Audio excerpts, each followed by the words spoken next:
in the scorching summer of 1889, in the desolate plains outside Lubbock, Texas, 73 members of the Sacred Earth Brotherhood vanished from existence in a single night, leaving behind the most horrifying mass burial site ever discovered in the American Southwest. Deputy Marshal Victoria Ashford and Territorial Judge Cornelius Blackthorne documented what they found in sealed court records that remained classified for over a century, evidence of a religious movement that convinced dozens of families to participate in their own destruction. The followers believed they were ascending to paradise, but what investigators discovered beneath the Texas soil revealed darkness that challenged everything society thought it understood about faith, manipulation, and the human capacity for self-destruction. Before we dive into the terrifying truth about the Sacred Earth Brotherhood and the night that shocked Texas, make sure to subscribe to our channel and hit that notification bell so you never miss our deep dives into America's most disturbing historical mysteries. And please let us know in the comments what state or city you're watching from. We love hearing from our community of mystery enthusiasts around the world. The events that would make the Sacred Earth Brotherhood infamous began not with religious fervor, but with the kind of crushing desperation that drives people to abandon reason in favor of hope, no matter how dangerous that hope might prove to be. The Texas Panhandle of 1889 was a landscape of broken dreams and withered crops, where the promise of manifest destiny had collided with the brutal reality of nature's indifference to human ambition. The settlement of Redemption Valley, located 60 miles southeast of Lubbock, had been established in 1884 by a consortium of Methodist families from Tennessee who had sold everything they owned to purchase land that railroad promoters had promised would become the Garden of the Southwest. The valley itself was beautiful in a stark, haunting way, surrounded by red sandstone bluffs that provided natural windbreaks and centered around a spring-fed creek that had sustained Comanche hunting parties for generations before white settlers claimed the territory. But beauty could not compensate for the harsh realities of high plains agriculture. The Tennessee families had arrived expecting the fertile soil and reliable rainfall of their homeland, only to discover that Texas demanded different crops, different techniques, and a level of endurance that many of them simply did not possess. The first year brought a late frost that killed their cotton crop. The second year brought locusts that devoured their corn. The third year brought drought so severe that the creek ran dry for the first time in living memory, forcing families to haul water from wells that grew deeper and more expensive to dig with each passing month. By the winter of 1887, Redemption Valley was facing extinction. Half the original families had abandoned their claims and returned east, leaving behind empty homesteads and worthless mortgage debts. Those who remained did so not from hope but from desperation. They had invested everything in their Texas dreams and had nothing left to fund another new beginning elsewhere. It was into this economic collapse and spiritual crisis that Sister Magdalena Thorne arrived in the spring of 1888, traveling alone in a modest wagon and carrying credentials that identified her as an ordained minister of the Universal Church of Divine Revelation, an obscure denomination that most residents of Redemption Valley had never heard of but were too polite to question. Sister Magdalena was a woman who commanded attention through presence rather than physical stature. Standing barely 5 feet tall with prematurely gray hair that she wore in a simple bun and pale blue eyes that seemed to look directly into the souls of everyone she met, she possessed the kind of quiet authority that made people want to confess their deepest troubles and seek her guidance for their most difficult decisions. Her voice, when she preached, carried with a clarity that could reach every corner of the largest gathering without strain, and her knowledge of Scripture was so comprehensive that she could quote relevant passages for any situation or question that her followers might present. Dr. Isadora Fleming, the territorial physician who serviced the scattered communities throughout the region, first encountered Sister Magdalena during one of her quarterly medical circuits through Redemption Valley.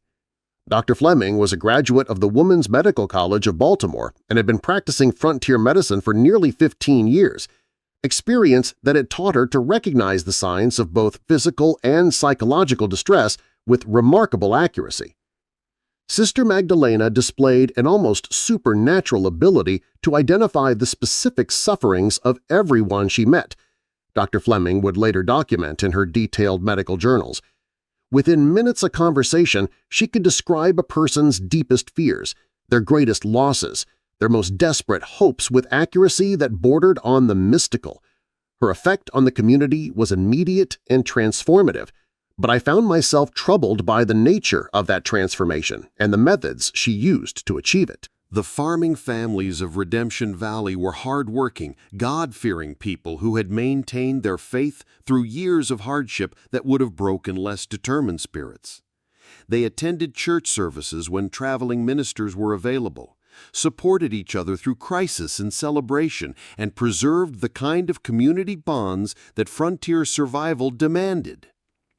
Sister Magdalena's arrival altered this dynamic with startling speed and thoroughness. Martha and Josiah Cunningham, who had homesteaded the largest tract in the valley and served as informal community leaders since the settlement's founding, were among the first to fall under Sister Magdalena's influence. The couple had lost their eldest son to pneumonia the previous winter, and their youngest daughter to a rattlesnake bite the summer before that. Martha had been struggling with what Dr. Fleming recognized as severe grief-related depression, while Josiah had begun drinking heavily and neglecting his farming duties. Sister Magdalena approached the bereaved parents with a theological framework that seemed designed specifically to address their particular form of suffering. Unlike traditional Christian consolation, which emphasized acceptance of divine will and eventual reunion in heaven, Sister Magdalena offered something far more immediate and appealing: the possibility of rejoining their children through voluntary participation in what she called sacred transition. "Your children are not waiting in some distant paradise," Sister Magdalena told Martha during their first private conversation, her voice carrying absolute conviction and supernatural certainty. "They exist in a state of perfect joy just beyond the thin veil that separates our earthly suffering from eternal bliss. That veil can be crossed by those who have sufficient faith and courage to release their attachment to worldly existence. Your children call to you from the other side, but they cannot return to this realm of pain and limitation. You must go to them through the sacred act of conscious departure from mortal form." The theological system that Sister Magdalena presented was simultaneously familiar and revolutionary. She quoted extensively from recognized scripture, but interpreted traditional passages through the lens of supposed divine revelations that she claimed to have received during periods of mystical communion with celestial beings. According to her teachings, the end times were not some future apocalyptic event, but an ongoing spiritual opportunity that was available to believers who possessed sufficient faith to transcend the limitations of physical existence. Dr. Fleming observed these changes during her regular medical visits throughout the region, and what she witnessed troubled her more than any epidemic or natural disaster she had encountered in her years of frontier practice. Families that had once been focused on practical concerns of farming and survival were now consumed with preparations for what Sister Magdalena called the Great Returning. They spoke in whispers about visions and prophecies, about sacred knowledge that had been revealed only to the spiritually worthy, about the need to prove their devotion through demonstrations of ultimate trust in divine providence. The transformation in these people was unlike anything I had encountered in my medical career, Dr. Fleming documented with growing concern. They displayed symptoms consistent with mass psychological manipulation, but their behavior was too organized, too systematic to represent simple emotional contagion.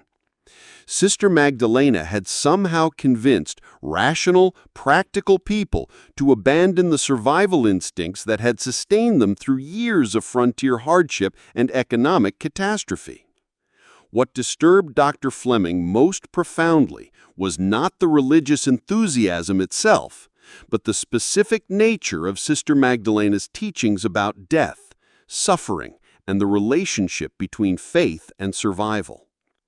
Unlike Orthodox Christian theology, which viewed earthly existence as a gift from God to be preserved and cherished, Sister Magdalena preached that physical life was a form of spiritual imprisonment that prevented believers from achieving their true destiny as celestial beings. The human body is a cage that traps divine souls in a realm of pain and limitation. Sister Magdalena explained during one of her evening sermons that Dr. Fleming attended while treating a diphtheria outbreak in the community. Those who achieve perfect faith can unlock this cage through voluntary participation in sacred burial rituals that transform earthly death into immediate spiritual ascension. The earth itself becomes a sacred chamber of transformation, and those who enter it with absolute trust will emerge directly into the presence of the Almighty, reunited with all their loved ones who have gone before.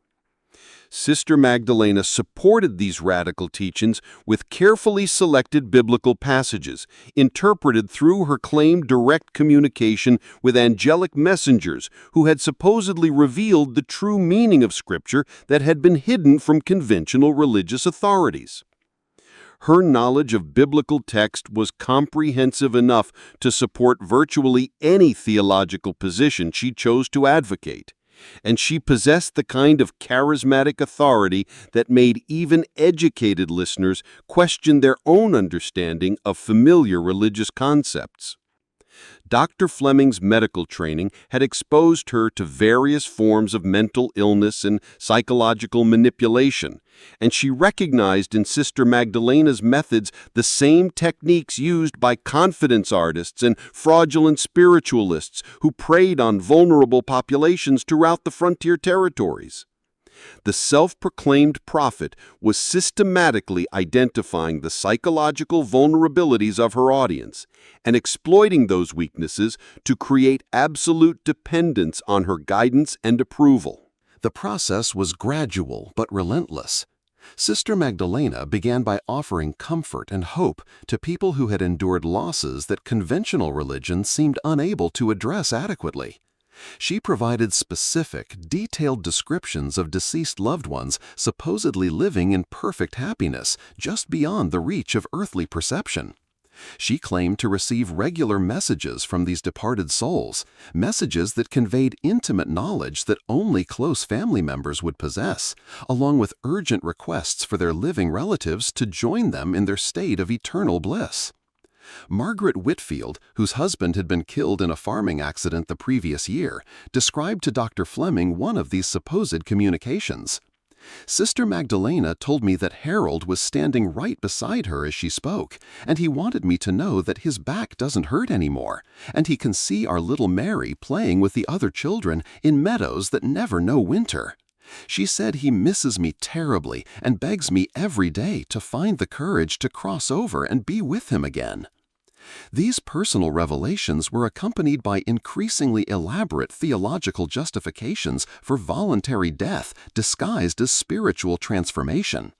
Sister Magdalena taught that conventional religious authorities had deliberately concealed the true path to salvation in order to maintain control over their congregations.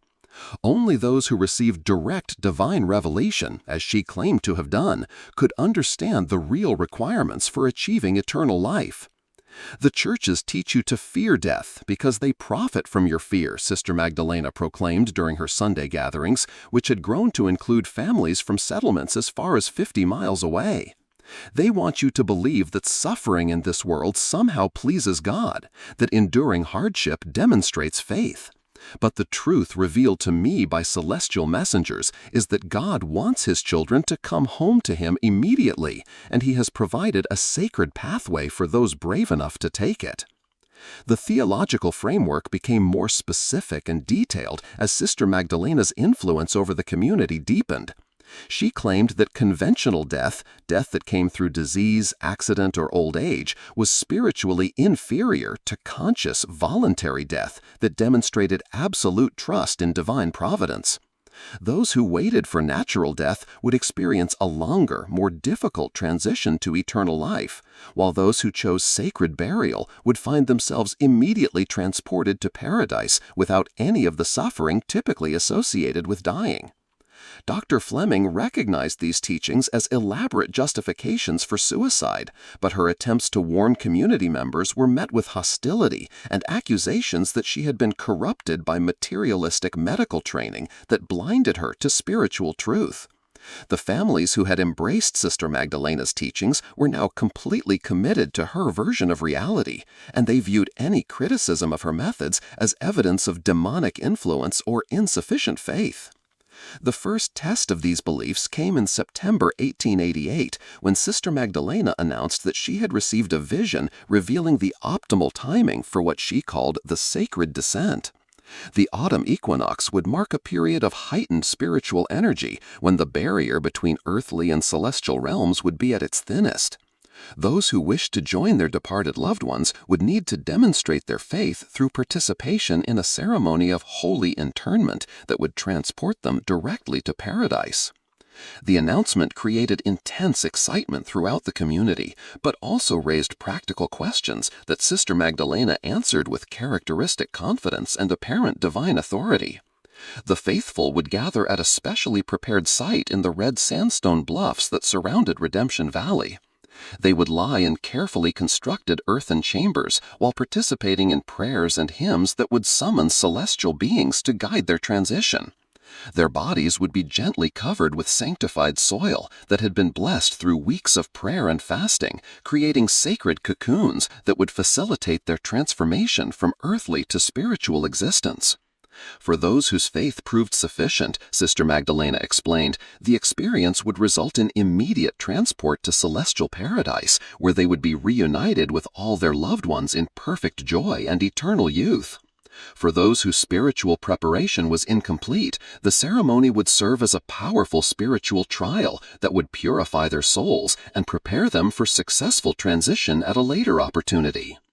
No harm can come to the truly faithful, Sister Magdalena assured her followers, because the ceremony itself is a manifestation of divine will that protects all participants from earthly dangers. Those who enter the sacred earth with perfect trust will find themselves awakening not in darkness, but in the eternal light of God's presence, surrounded by all the family members and friends they have mourned and missed. Dr. Fleming realized with growing horror that dozens of people, including entire families with young children, were preparing to participate in what amounted to mass suicide disguised as religious ritual. Her attempts to contact territorial authorities were hampered by the remoteness of Redemption Valley and the skepticism of law enforcement officials who found it difficult to believe that rational adults would voluntarily bury themselves alive based on the promises of a traveling preacher. As the autumn equinox approached, Dr. Fleming documented the systematic preparation that Sister Magdalena was conducting with her followers.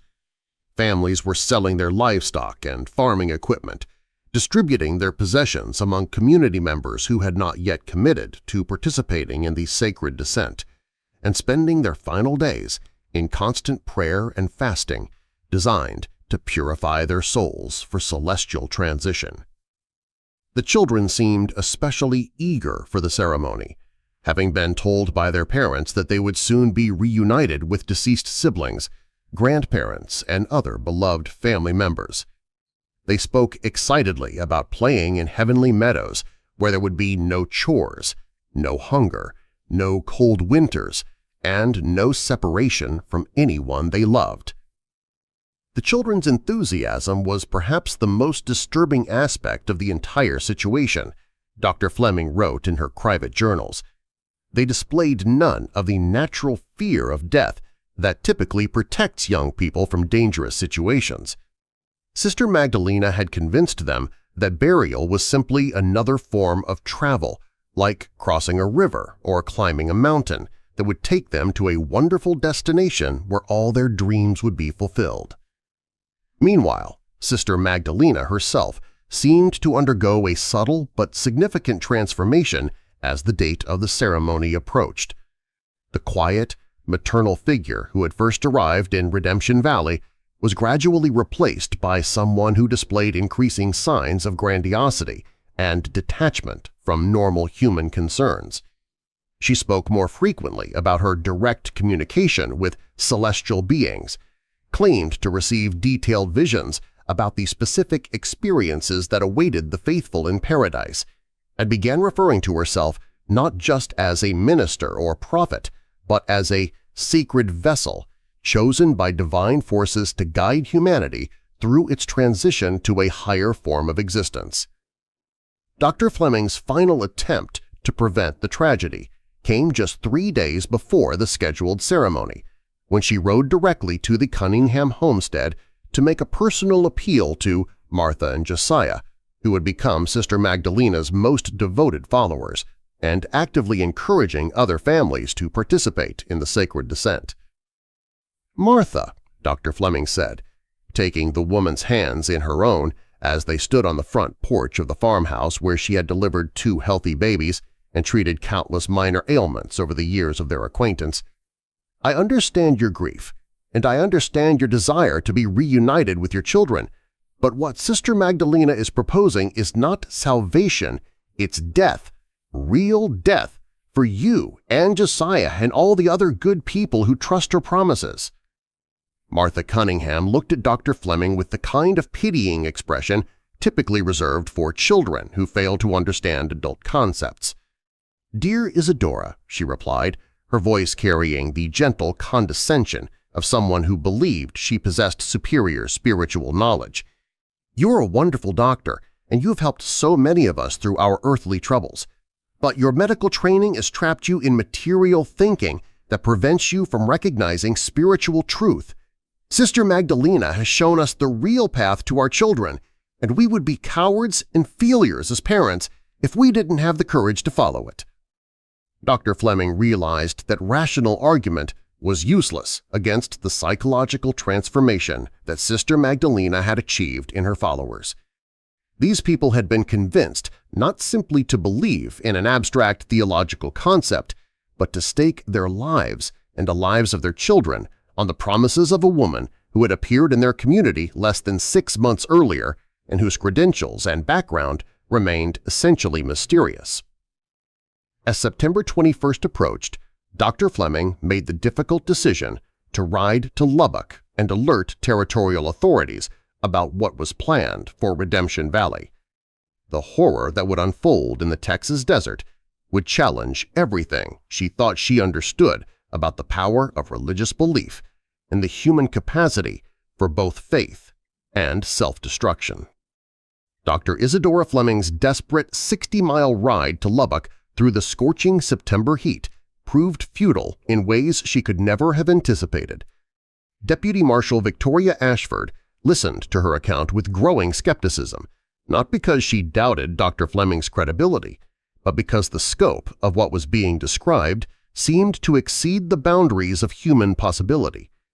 "Doctor, you're asking me to believe that 73 rational adults are planning to bury themselves alive because a traveling preacher told them it would transport them to heaven," Marshal Ashford said, her weathered face reflecting years of dealing with frontier justice and human desperation. Dr. Fleming spread her detailed notes across Marshal Ashford's desk, documentation that represented months of careful observation and growing alarm. "Victoria, I've been practicing medicine on this frontier for 15 years. I've seen drought madness. I've seen entire communities break under economic pressure. I've seen religious enthusiasm turn dangerous. But what Sister Magdalena has accomplished in Redemption Valley is unlike anything in my experience. She hasn't just convinced them to believe something impossible. She's convinced them to stake their lives and their children's lives on." The evidence was compelling, but the legal framework for intervention was virtually non-existent. Territorial law provided no mechanism for preventing adults from making decisions about their own lives, even decisions that others might consider suicidal. The involvement of children complicated matters significantly, but Sister Magdalena's followers would undoubtedly claim religious freedom protections that territorial courts were reluctant to challenge without overwhelming evidence of immediate danger. "Even if I could assemble a patrol and ride out to Redemption Valley tonight," Marshal Ashford explained, "what exactly would I arrest these people for? Planning to participate in a religious ceremony on their own property? The courts would throw out any charges I might bring, and we'd accomplish nothing except confirming their belief that government authorities are persecuting them for their faith." Dr. Fleming realized that official intervention was impossible, but she could not simply abandon the families she had served for so many years to Sister Magdalena's elaborate delusion. Against Marshal Ashford's advice, she decided to return to Redemption Valley immediately, hoping that her presence during the ceremony might somehow prevent the worst outcomes or at least document what actually occurred for future legal proceedings. The ride back to Redemption Valley through the night was a journey into gathering darkness that seemed to mirror the spiritual darkness that Dr. Fleming feared was about to consume an entire community. The autumn air carried an unseasonable chill, and the normally reliable landmarks that guided travelers through the high plains seemed obscured by shadows that made navigation treacherous and uncertain. Dr. Fleming arrived at the outskirts of Redemption Valley just as dawn was breaking on September 21, 1889. What she discovered there defied every assumption she had made about the ceremony that Sister Magdalena had planned for her followers. The settlement itself appeared completely abandoned, with empty homesteads and silent barnyards that should have been bustling with morning activities. But the red sandstone bluffs that surrounded the valley echoed with the sound of hymns being sung by dozens of voices, creating an ethereal chorus that seemed to emerge from the earth itself. Following the sound, Dr. Fleming rode toward the geological formation that Sister Magdalena had selected as the site for the sacred descent. What she found there challenged everything she thought she understood about the scope and nature of what was planned for that day. The bluffs had been transformed into an elaborate ceremonial site that must have required weeks of intensive preparation by the entire community working in coordination. Dozens of individual chambers had been excavated into the red sandstone, each one carefully shaped to accommodate a human body and lined with white cloth that had been decorated with religious symbols and biblical quotations. The chambers were arranged in concentric circles around a central depression where Sister Magdalena stood wearing white robes that seemed to glow in the early morning light. Surrounding each chamber, families had gathered with their possessions reduced to small bundles of precious items they intended to carry with them into their new existence. Dr. Fleming dismounted her horse and approached the gathering, hoping that her familiar presence might introduce some element of rational doubt into the proceedings.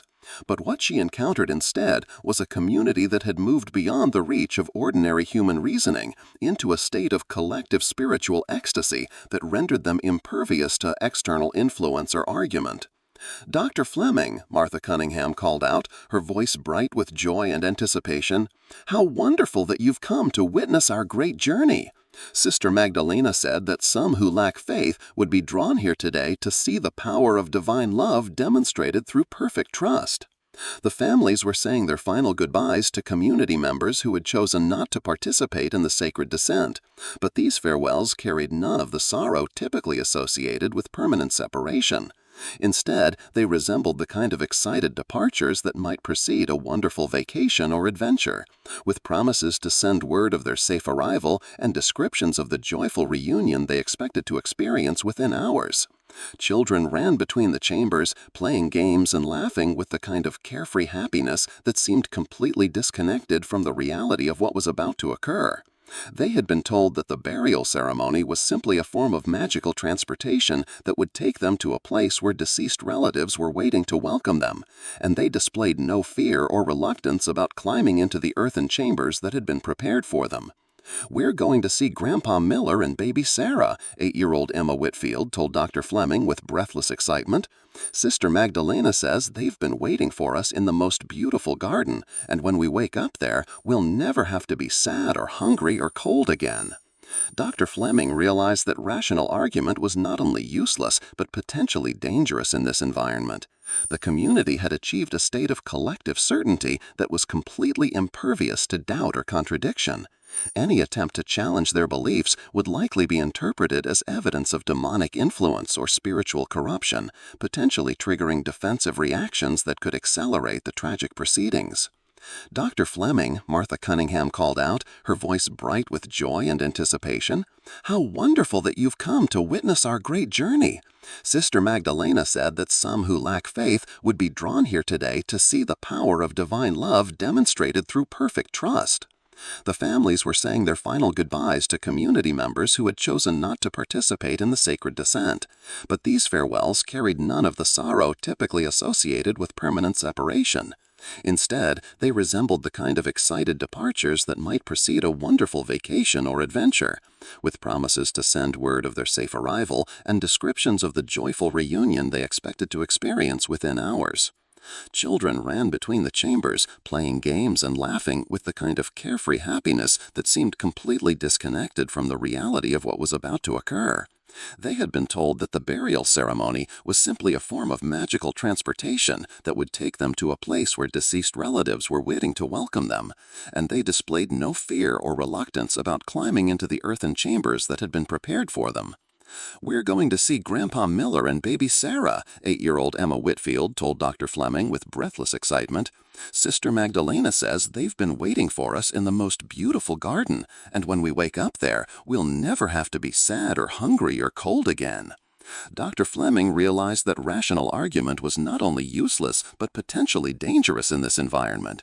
The community had achieved a state of collective certainty that was completely impervious to doubt or contradiction. Any attempt to challenge their beliefs would likely be interpreted as evidence of demonic influence or spiritual corruption, potentially triggering defensive reactions that could accelerate the tragic proceedings. Instead, she positioned herself where she could observe and document what occurred, hoping that her presence might at least ensure that accurate records would exist of whatever was about to unfold in the Texas desert. Dr. Fleming's medical training had taught her to remain calm and objective, even in the most disturbing circumstances. But nothing in her education or experience had prepared her for the psychological impact of watching an entire community prepare for voluntary death with the enthusiasm typically reserved for celebrations and festivals. Sister Magdalena began the formal ceremony as the sun reached its zenith, her voice carrying across the assembled families with supernatural clarity and authority. She spoke not of death or sacrifice, but of transformation and reunion, using language that reframed the burial ritual as a form of spiritual transportation that would deliver the faithful directly into the presence of their beloved departed family members. Today we cast off the limitations of earthly existence and embrace our true destiny as children of the divine light, Sister Magdalena proclaimed, her arms raised toward the cloudless sky. Those who enter the sacred earth with perfect faith will find themselves awakening in paradise, surrounded by all the loved ones who have gone before us, and freed forever from the pain and separation that defines mortal life. The ceremony proceeded with shocking organization and apparent cheerfulness. Families approached their designated chambers in orderly fashion, pausing to offer final prayers and expressions of love before lying down in the earthen depressions that had been prepared for them. Sister Magdalena moved among them, offering individual blessings and reassurances, her voice carrying absolute conviction that what was occurring represented divine intervention rather than human tragedy.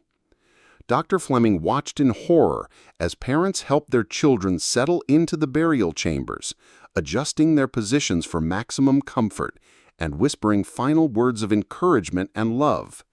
The children showed no signs of distress or fear, trusting completely in their parents' assurances that they were about to embark on a wonderful adventure that would reunite them with deceased relatives and transport them to a realm of eternal joy and perfect safety.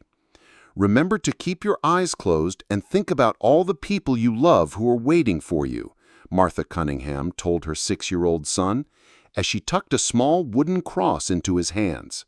When you open your eyes again, you'll be in the most beautiful place you've ever seen, and you'll never have to be apart from anyone you love ever again.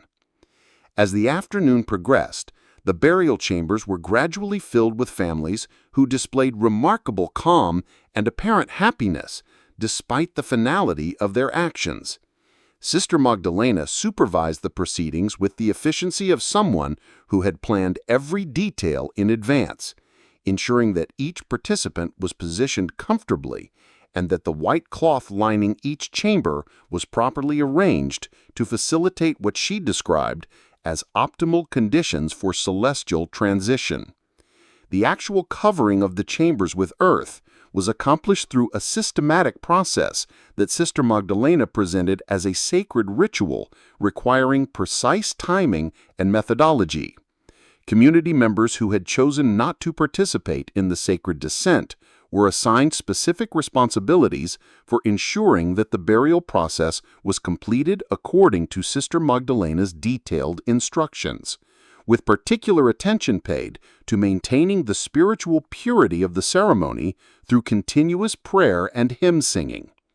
Dr. Fleming realized with growing horror that she was witnessing not a moment of sudden madness or impulse, but the culmination of months of careful psychological manipulation that had transformed rational adults into willing participants in their own destruction. Sister Magdalena had created a complete alternate reality in which death was reframed as transcendence, burial was presented as transportation, and the ultimate act of self-destruction was portrayed as the highest expression of faith and love. The covering process took several hours, with each chamber being filled gradually to allow participants time to adjust to their changing circumstances. Sister Magdalena moved among the burial sites, speaking words of comfort and encouragement to those who might be experiencing final moments of doubt or fear. Her voice remained calm and confident throughout, never wavering in her assurance that divine intervention would protect the faithful from any earthly harm. Those who trust completely in the promises of the Almighty need fear no earthly limitation, she announced as the final chambers were sealed with blessed earth. Death has no power over the truly faithful, and those who surrender their earthly forms in perfect trust will find themselves immediately transported to the presence of divine love.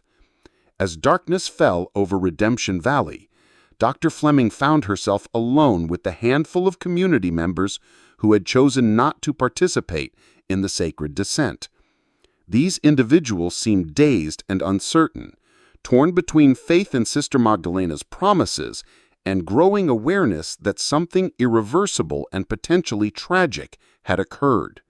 They maintained vigil around the burial site throughout the night, waiting for signs of the miraculous resurrection that Sister Magdalena had promised would occur within 24 hours. Dr. Fleming spent that terrible day attempting to care for the psychological trauma of the survivors while documenting the scene for territorial authorities. Her medical examination of the burial site revealed that Sister Magdalena had indeed constructed the chambers with sufficient air supply to sustain life for several hours, suggesting that she may have genuinely believed in the possibility of divine intervention. But the laws of physics and biology had proved stronger than faith, and 73 human beings had perished in pursuit of a salvation that existed only in the fevered imagination of a charismatic manipulator. When Marshal Victoria Ashford arrived with a full investigative team 3 days later, she found Dr. Fleming maintaining solitary vigil over what had become the largest mass grave in Texas history. The surviving community members had fled during the second night, unable to bear witness to the failure of their faith and the magnitude of the tragedy they had helped to facilitate. How could this happen? Marshal Ashford asked as she surveyed the sealed burial chambers that contained remains of entire families. How could rational people convince themselves to participate in something like this? Dr. Fleming had spent 3 sleepless days trying to answer that same question, and her conclusions would haunt her for the remainder of her life. Sister Magdalena understood something about human psychology that our society prefers not to acknowledge, she replied. When people are desperate enough, when they've lost enough, when their pain exceeds their capacity to endure it through normal means, they become willing to believe almost anything that promises relief. She didn't convince them to commit suicide. She convinced them that death wasn't really death, that burial was actually rescue, that destruction was transformation. The official investigation revealed that Sister Magdalena herself had vanished sometime during the night following the mass burial, leaving behind no trace of her true identity or background. Her credentials she had presented identifying her as an ordained minister proved to be forgeries, and no record could be found of the Universal Church of Divine Revelation that she had claimed to represent. Court records would later describe her as a person or persons unknown whose true identity and motivations remain a mystery. The legal aftermath of the Redemption Valley tragedy established precedents for territorial intervention in cases involving religious extremism and child endangerment, but these changes came too late to save the 73 victims whose faith had been exploited by someone who understood the psychology of desperation better than they understood the difference between salvation and destruction. Dr. Fleming continued practicing medicine on the Texas frontier for another 20 years, but she never fully recovered from witnessing the systematic manipulation and destruction of families she had known and served for so long.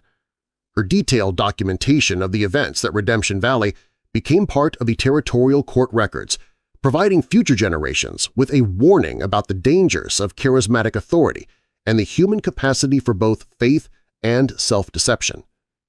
In her final journal entry about the Redemption Valley tragedy, written on the 5th anniversary of the mass burial, Dr. Fleming reflected on the broader implications of what she had witnessed. Sister Magdalena showed us that evil can disguise itself as salvation, that manipulation could present itself as divine revelation, and that our most noble human qualities – faith, hope, love, and trust – can be weaponized against us by those who understand psychology better than they understand morality. The greatest tragedy is not that 73 people died, but that they died believing they were choosing life. The burial site at Redemption Valley was eventually sealed by territorial authorities and remains undisturbed to this day, marked only by a simple stone monument that records the names of the victims without attempting to explain how or why they died. Local legend claims that the red sandstone bluffs are haunted by the voices of children calling for their parents, but such stories may simply reflect the human need to find supernatural explanations for tragedies that reveal uncomfortable truths about our own psychological vulnerabilities. What do you think happened to Sister Magdalena after she vanished from Redemption Valley? Could she have genuinely believed in her own teachings, or was she simply a calculating predator who understood how to exploit human desperation? Leave your thoughts in the comments below, and let us know if you've heard of similar cases where charismatic leaders convinced followers to participate in their own destruction. If this story has given you insight into the dangerous psychology of manipulation, please share it with others who might benefit from understanding these warning signs. Subscribe to our channel and hit that notification bell to never miss our deep dives into history's darkest mysteries. Remember, the most effective lies are often wrapped in the language of our deepest hopes and greatest needs, and the best protection against manipulation is understanding how it works. The truth about human nature is often more disturbing than any fiction we could imagine, and history's greatest tragedies often begin with someone promising to solve all our problems if we just have enough faith to follow them into the darkness. 23 years after the Redemption Valley tragedy, Dr. Isadora Fleming received a letter that would finally solve the mystery of Sister Magdalena Thorne's true identity and motivations. The correspondence came from Dr. Margaret Holloway, superintendent of the Colorado State Asylum, who had been researching historical cases of religious manipulation for a medical journal.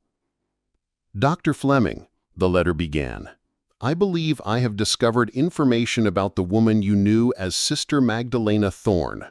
Our records show that in 1891, we admitted a patient named Catherine Morse, who claimed to be a former religious leader responsible for multiple deaths in Texas.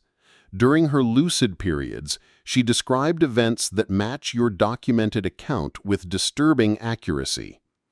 According to Dr. Holloway's files, Catherine Morse had been committed after attempting to establish another religious community in Denver. Her asylum records revealed a pattern of severe psychological delusions, alternating with periods of terrifying clarity about her own manipulative abilities. During her more rational moments, she freely admitted to understanding exactly how she had exploited the grief and desperation of the Redemption Valley families. "I knew they would die," Catherine had told asylum physicians during one documented interview. "But I also knew they wanted to die. I simply gave them permission to do what they already wished they could do, escape from lives that had become unbearable. The religious framework was just packaging for a product they were desperate to purchase." Most chilling were Catherine's detailed descriptions of her psychological methods. She had spent weeks studying each family's specific losses and vulnerabilities before crafting individualized promises that addressed their particular forms of suffering. The theological framework was entirely fabricated, drawn from her extensive reading of religious texts and designed to provide intellectual justification for what was essentially elaborate assisted suicide.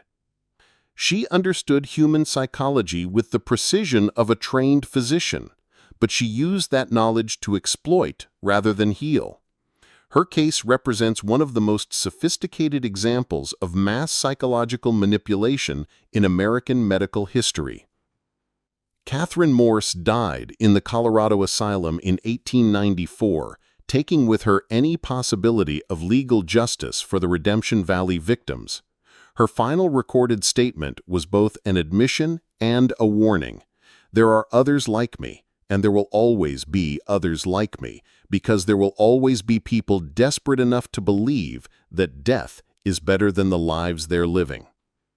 Dr. Fleming kept Dr. Holloway's letter until her own death in 1923, along with all her documentation from Redemption Valley. Her final journal entry, written just days before she passed away, contained a warning that remains relevant today. "The greatest evil often comes disguised as salvation, and our capacity for hope can become the weapon used to destroy us.